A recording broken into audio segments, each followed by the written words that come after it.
এই মুহূর্তে বাংলাদেশের সবচেয়ে বড় খবর কি? নিঃসন্দেহে নির্বাচন। আমরা ইতিমধ্যে জেনে গেছি আগামীকাল নির্বাচনের তফসিল ঘোষণা হবে, কিন্তু এই তফসিল বিষয়টা কি? সাংবিধানিক দায়িত্ব অনুযায়ী নির্বাচন কমিশন এই তফসিল ঘোষণা করে। অনেকেই মনে করেন তফসিল মানেই শুধু নির্বাচনের তারিখ ঠিক করা, কিন্তু আসলেই কি তাই?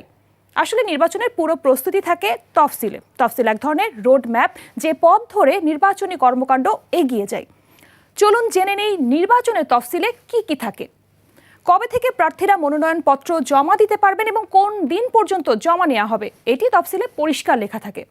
ইসি কতদিনে সব মনোনয়নপত্র যাচাই বাছাই করবে, বৈধ অবৈধ ঘোষণা করবে, তার সময় নির্ধারিত থাকে তফসিলে। যদি কারো মনোনয়নপত্র বাতিল হয়, তিনি কতদিনের মধ্যে আপিল করতে পারবেন, তফসিলে এও স্পষ্ট নির্দেশ দেওয়া থাকে। সব মশার বিরুদ্ধে সুরক্ষা দিতে এলো বসুন্ধরা এক্সট্রিম অ্যারোসল, মশার বিরুদ্ধে এক্সট্রিম সুরক্ষা।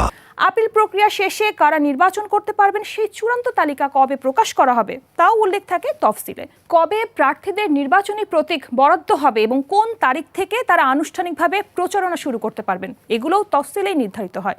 নির্বাচন কোন তারিখে কোন সময় শুরু হবে এবং কতক্ষণ চলবে, এগুলোরও বিস্তারিত তফসিলে প্রকাশ করা হয়।